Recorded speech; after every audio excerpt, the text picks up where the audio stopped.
Good evening, everyone, and welcome back to another episode of Parts Talk. Today, we're going to go into a training video for ABC analysis, and this presentation was done by Pradeep Sharma. I'm going to be posting a link to this video for his YouTube channel. Actually, he has a number of other videos that he gives training on inventory management itself.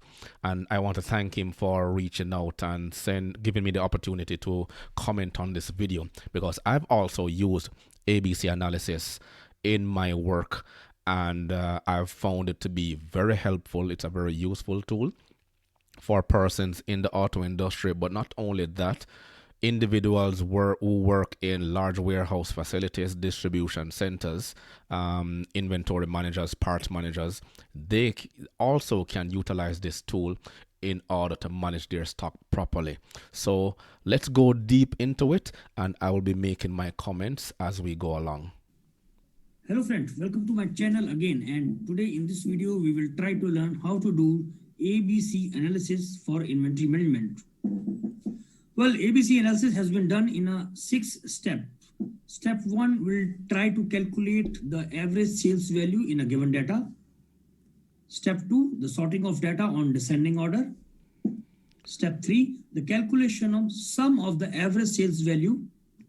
Step 4, the calculation of individual contribution of each part in the total data. Step 5, the calculation of cumulative contribution of each part.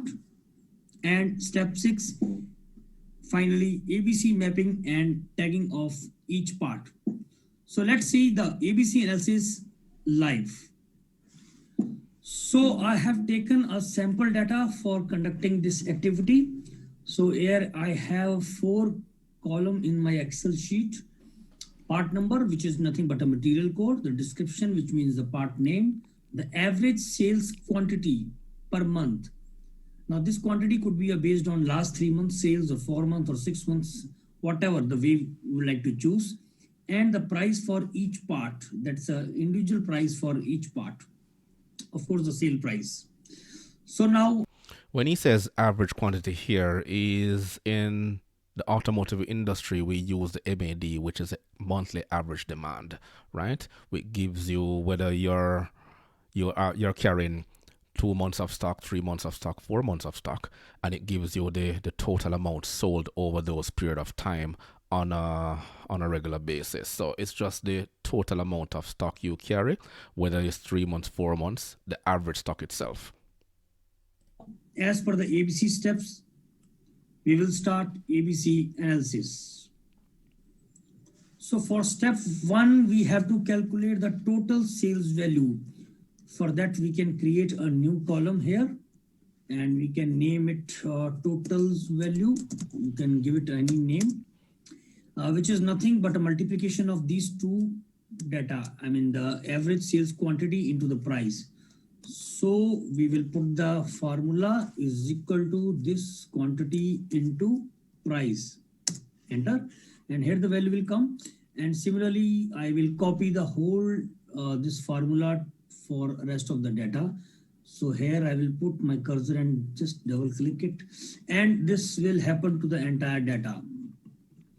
Step 2 is the arrangement of this data based on Total value should be the total amount you have on hand times the price, but this is just for illustration purposes. So I'll allow him to continue. this value in descending order. So for this, I can go for data sort. I can choose total value, and the order will be largest to smaller, which is descending order, and okay. So here what will happen, the whole data is arranged in descending order based on total value. And of course, at the end of this data, I will calculate the sum of this total value. So I'll simply put this auto sum and enter. So it's a total value of the average amount of stock you have on hand. And that is also important because it lets you know the amount of stock you're carrying and the value of the stock that you're carrying. So you can concentrate on how much value your holding stock is, which is an actual expense to the company, right? And the funniest thing about using Excel, everything now is just the click of a button.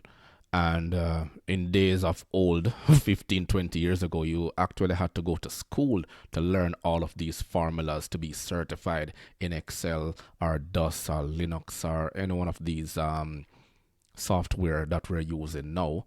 And Excel is actually a updated version of a program we use years ago called Lotus 123, which you had to study and know the formulas in order to use them. So the column has been totaled. This is the sum value of this column, which means that this is the total average sales value per month. For the next step, I have to calculate the individual contribution of each part against the total sales. So for that, I can create a new column called individual percentage. Again, you can give any name, which means the contribution of this part, this value in the total sales value. So which means I have to divide this divided by the sum of the total sales value, which is nothing but the value which is end of this column. So I will select this and just press enter. And to convert this into percentage, I will just press percentage. Now you can see. So what does it mean? It means that the contribution of this part, this particular part in the total sales volume is 21%. So similarly, I have to calculate the contribution of each part. For that, I have to again put this formula, copy and paste. And the moment I press double click, it shows like this. It means there's something wrong in the formula. Now what happened? Every time when they try to calculate this formula, the cell has been moved again. So what I need to do, I have to freeze this value. I have to freeze the value. So what I'll do for that, I have to double click this, and for this cell E147, I have to put $sign on both sides of E, left side and right side, and press enter. And now if I copy paste this data, the formula is exactly copied. And the entire, as I mentioned earlier, you have to know the formulas itself, right? Even though it's by the click of a button, but based on his experience, he knew exactly what to do in order to get everything accumulated right down the line.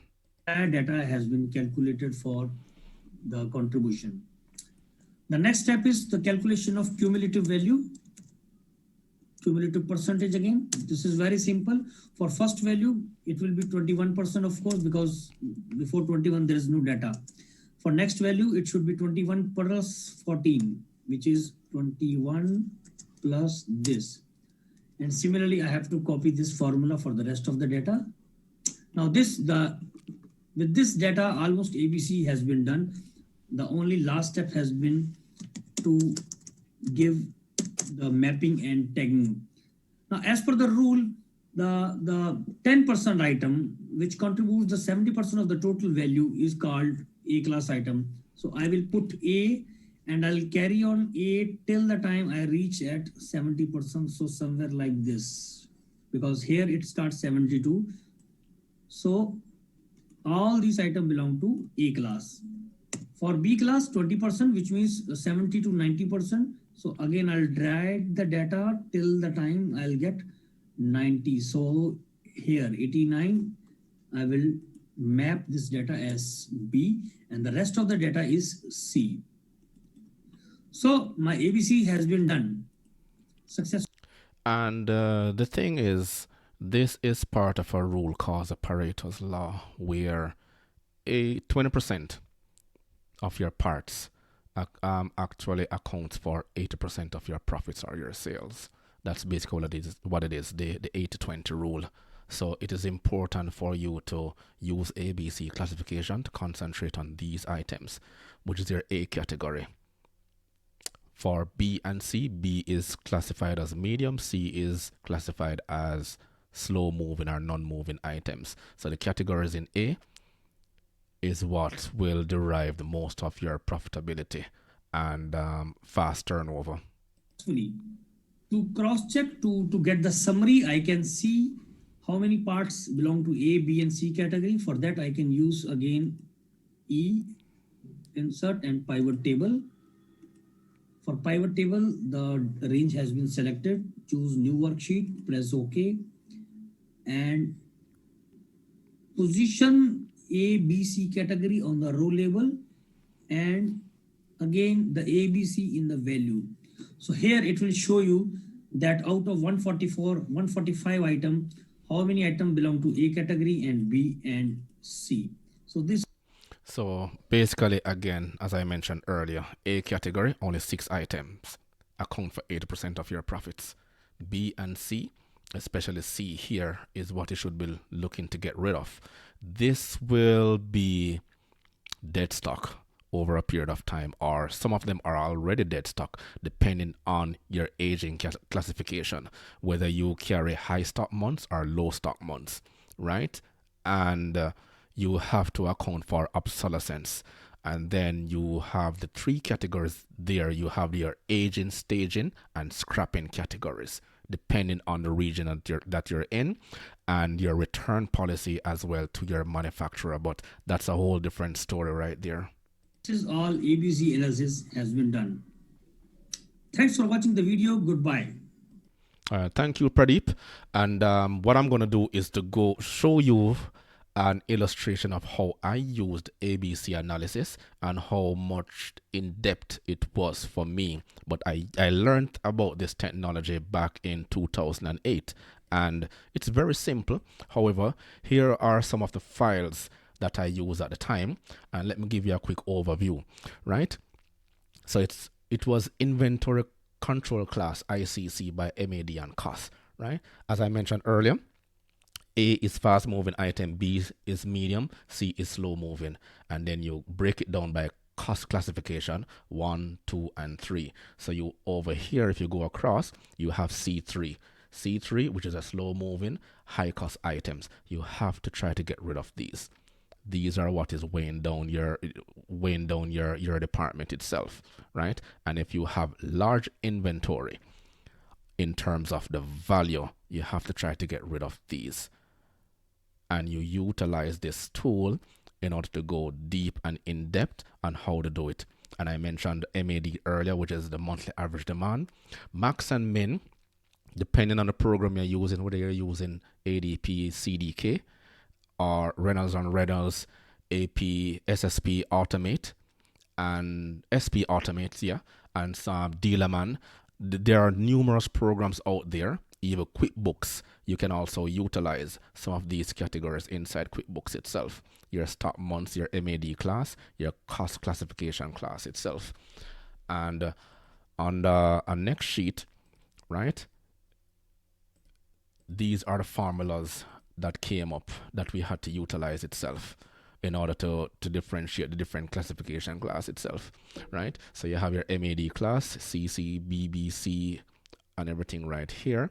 The minimum amount, the maximum amount of stock you want to carry, the minimum amount of stock you should carry, the monthly average demand, as I mentioned earlier, the on hand, and the total value.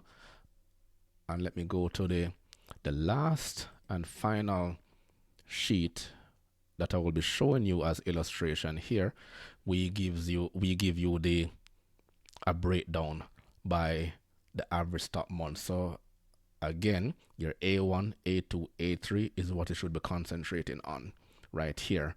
A1, I have 3.8 months of stock, A2 2.5, A3 1.6, and then you have the graphical illustration. Then these ones here are what you should also be concentrating on to get rid of, because they're weighing down your ability to move your items and illustrating high stock value. It doesn't look good on your balance sheet at the end of the day, because a high inventory cost is an expense. Here's also a graphical illustration.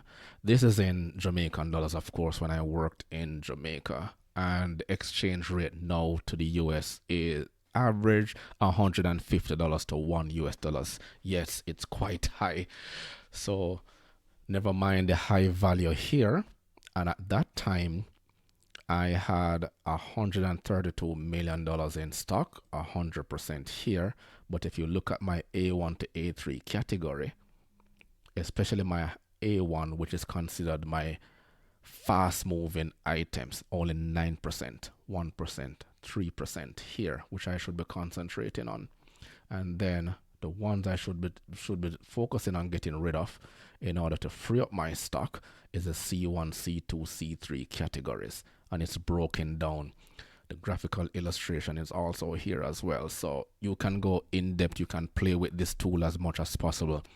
The various DMS system that you will use inside your dealership doesn't go as in depth as a tool used in Excel, where you can break it down, whether over by items greater than 20 months, items less than 20 months. Yes, you should be able to go inside your dealer management system and see the various categories, but it is also good to use Excel as a second tool in order to break it down and make it a lot simpler. So the parts manager does more than just sell parts and ensure that the right parts is on stock at all times and answering to customer queries and running up and down to deal with the high demand of the service department. He has to ensure that he has the right parts at the right time, and the parts is being turned over on a regular basis in order to ensure profitability and concentrating on that bottom line, which is increasing the absorption rate, increasing the fill rate, and have a greater part of the parts market share inside the region in which he is operating. So thank you very much. Until next time, I'll see you in next video.